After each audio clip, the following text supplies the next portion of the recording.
আসসালামু আলাইকুম। ওয়ালাইকুম আসসালাম। কেমন আছেন? আলহামদুলিল্লাহ, আল্লাহ রাখছে ভালো। Thank you very much. আপনি কি জন্য আসছেন?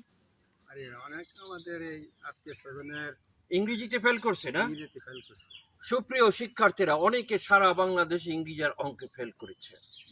হাজার হাজার ছাত্র। তার একটি মাত্র কারণ হলো যে তারা বাক্যের গঠন সম্বন্ধে জানে না। বাক্যর গঠন সম্বন্ধে, সঠিক গঠন সম্বন্ধে না জানলে তারা সঠিক বাক্য লিখতে পারবে না, এবং সঠিক বাক্য না লিখতে নম্বর পাবে না। তাহলে সহজভাবে গঠনটা তার শিখে নিতে হবে। এটা খুবই সহজ। এস বি ও, এস তে সাবজেক্ট, বি তে অবজেক্ট, এই গঠনটা তোমাকে জানতে হবে। এবং ক্রিয়াপদ তোমার লক্ষ্য রাখতে হবে। ক্রিয়াপদ ক্রিয়াপদ বাক্যের শেষে থাকে। যেমন আমি যাই, আমি মাঠে যাই। কোথায় যাই? মাঠে। আমি ভাত খাই। আমি কি খাই? ভাত খাই। খাই শব্দটা শেষে। তাহলে এটা সাবজেক্টে পরে আনতে হবে। I eat rice, I eat rice.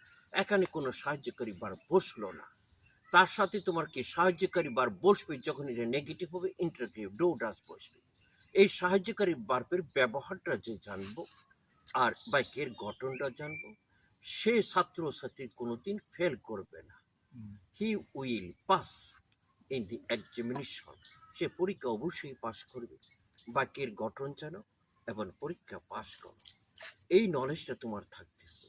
সুপ্রিয় শিক্ষার্থীরা, তোমরা যদি বাক্যের গঠন ছোটতে জানো, এবং যারা জানো নাই তারা আজকে থেকে বাক্যের গঠন জানো, এইভাবে বাক্য লিখতে থাকো, তাহলে পরীক্ষার আগের রাত্রে ঘুমালে তুমি পরীক্ষা পাস করবে।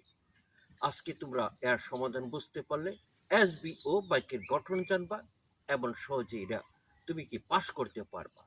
No more today. Thank you. See you again ইনশাল্লাহ।